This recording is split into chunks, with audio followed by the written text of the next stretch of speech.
Hello friends, आप सभी का हमारे YouTube चैनल पर स्वागत है। आज हम बोट एंड स्ट्रीम का क्लास 4 करेंगे। अगर आपने क्लास 1, क्लास 2 और क्लास 3 नहीं देखा है तो पहले वो देखें।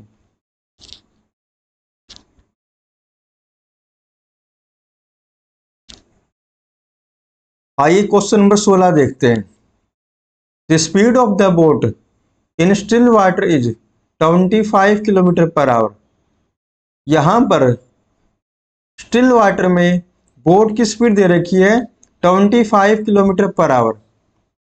जैसा कि आप जानते हो, स्टिल वाटर में बोट की स्पीड को हम एक्स बोलते हैं, जो कि गिवन है 25 kilometre per hour.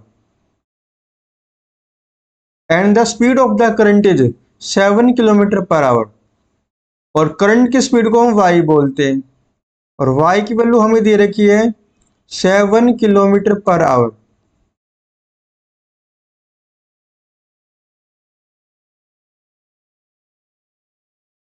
If a boat goes from place A to place B and return from B to A, it takes 6 hours 40 minutes in total। वो ये कह रहा है, आपके पास दो प्लेस है, एक ए है और एक बी है। एक ए है और एक बी है। पहले आप ए से बी की तरफ जाते हो, फिर आप बी से ए की तरफ आते हो। आने और जाने में कुल कितना टाइम लगता है? 6 घंटे 40 मिनट लगता है, जिसका मतलब है आपको लगेगा 400 मिनट लगेगा। अब यहां देखना, अगर आपके पास एक्स और वाई गिवन है तो मैं डी निकाल सकता हूं बड़ी आसानी से। तो डी निकालने का क्या फॉर्मूला होता है? एक्स प्लस में वाई। एक्स गिवन है, वाई गिवन है, तो कितना आ जाएगा? 32 किलोमीटर पर आवर। और यू कैसे निकालोगे? यू निकालने का फॉर्मूला होता है एक्स माइनस वाई। ये हो जाएगा 18। यहाँ डी का क्या मतलब है? डी का मतलब है speed of the boat in downstream. U का क्या मतलब है? Speed of the boat in upstream. अब आगे देखो एक बार, लास्ट लाइन पढ़ो एक बार। Find the time taken by boat to cover the twice the distance of A B downstream. Downstream condition में ए बी दूरी का 2 गुना कवर करने में कितना टाइम लगेगा? आपको टाइम निकालना है। तो एक बात देखना है, यहां पर आपको डाउनस्ट्रीम कंडीशन में और अपस्ट्रीम कंडीशन में बोट का स्पीड दे रखा है, मतलब एस दे रखा है, डी दे रखा है 32, यू दे रखा है 18। रेशो निकालना, ये आएगा 16:9। स्पीड का रेशो आ गया, तो टाइम का रेशो कैसे निकालोगे? हमारे पास एक रिजल्ट होता है, क्या होता है? Speed is inversely proportional to time. जिसका मतलब है, अगर आपके पास स्पीड का रेशो है तो टाइम का निकाल सकता हूं, टाइम का है तो स्पीड का निकाल सकता हूं। यहां पर स्पीड का रेशो दे रखा है, तो टाइम का कैसे निकालोगे? उल्टा कर दो, 9 पहले लिख दो और 16 बाद में लिख दो। मतलब डाउनस्ट्रीम में टाइम लगता है 9, अपस्ट्रीम में टाइम लगता है 16। तो टोटल कितना टाइम लगा? 16 और 9 25 यूनिट टाइम लगा आपको। दे कितना रखा है? 400 मिनट। मतलब ये दोनों क्या हो जाएंगे? इक्विवेलेंट हो जाएंगे। तो एक यूनिट की वैल्यू कितनी आ जाएगी? एक यूनिट की वैल्यू आ जाएगी 16 मिनट। हमें क्या निकालना है? हमें निकालना है डाउनस्ट्रीम कंडीशन में ए बी दूरी का 2 गुना तय करने में कितना वक्त लगेगा। डाउनस्ट्रीम कंडीशन में टाइम लगता है 9 यूनिट। तो इसको गुना कर दो 16 से, तो कितना आएगा? 144 मिनट आ जाएगा। लेकिन हमें तो क्या करना था? तो 2 गुना ए बी का 2 गुना तय करना था, तो इस टाइम को 2 से गुना कर दो, कितना आ जाएगा, 288 मिनट आ जाएगा। मतलब डी ऑप्शन करेक्ट हो जाएगा।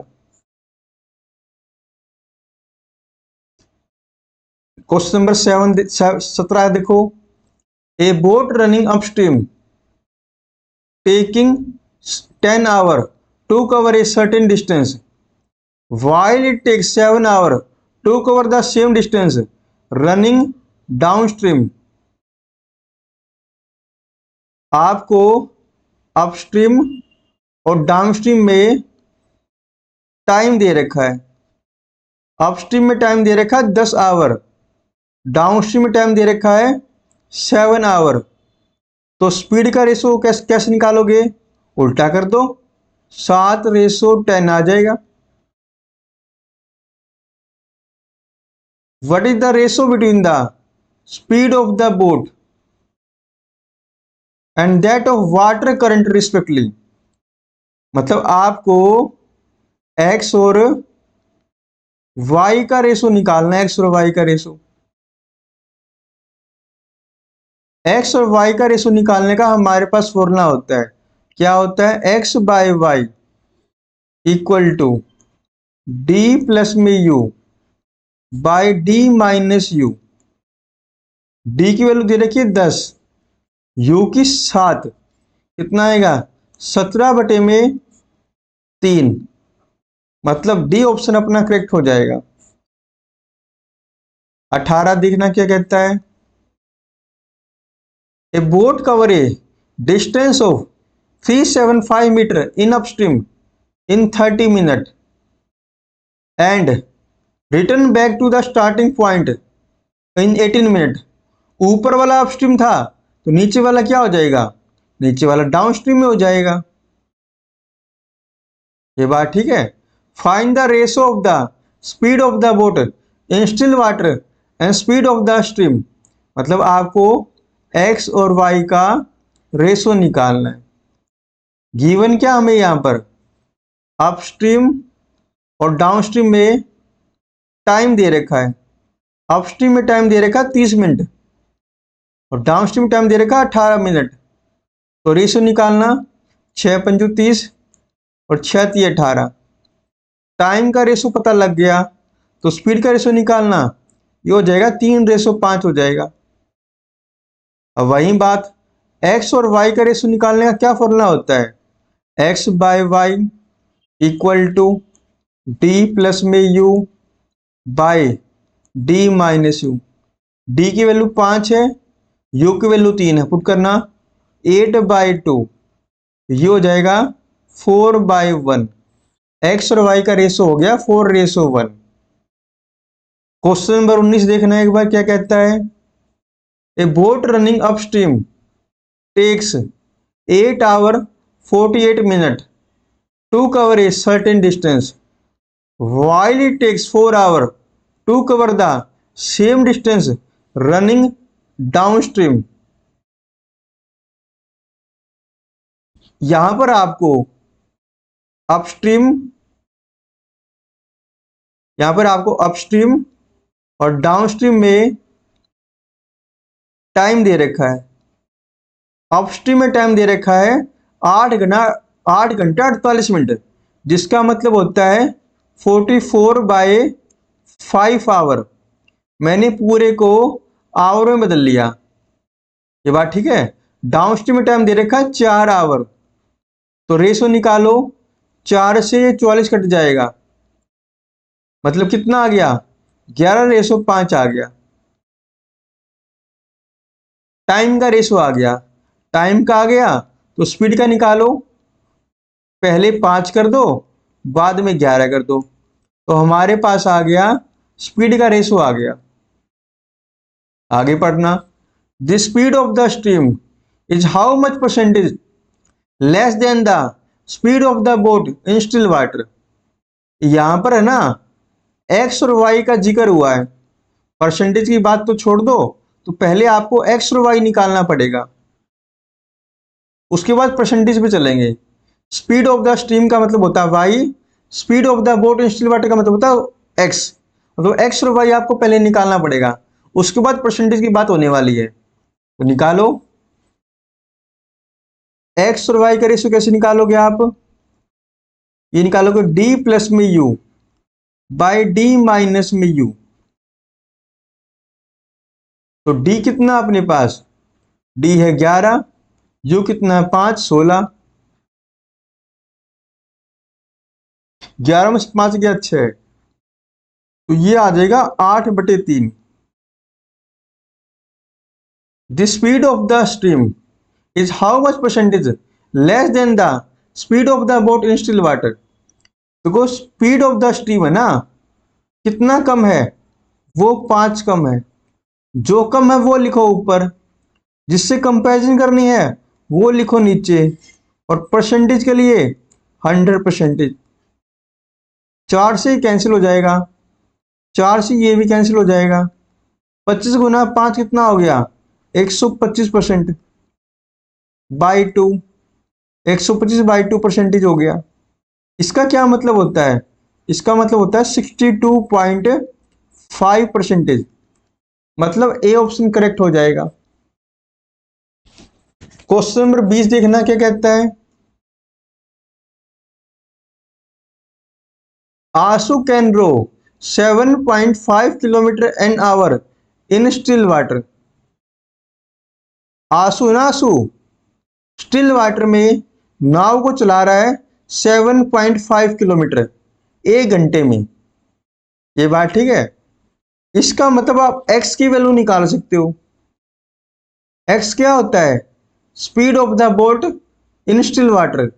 स्पीड निकालने का क्या फॉर्मूला होता है, डिस्टेंस बाय टाइम। डिस्टेंस कितना है, 7.5 किलोमीटर,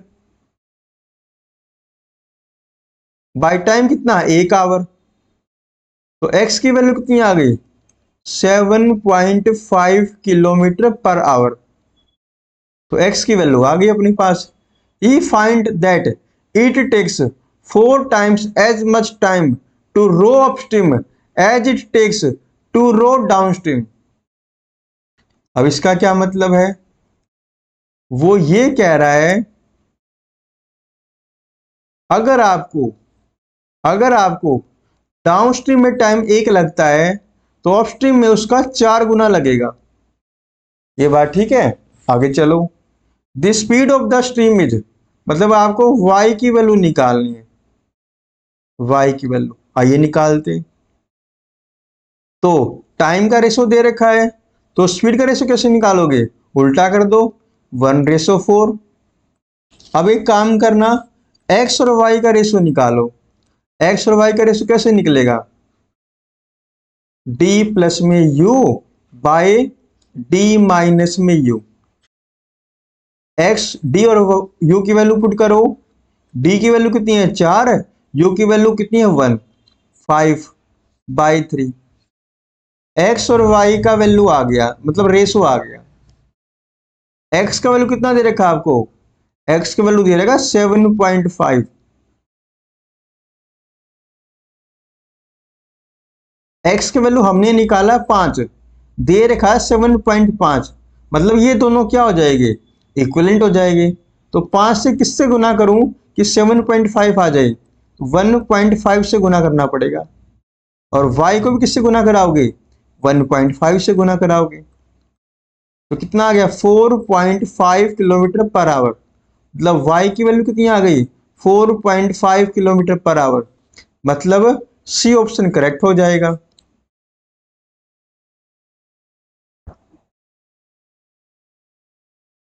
चलो और कल करते हैं, ठीक है।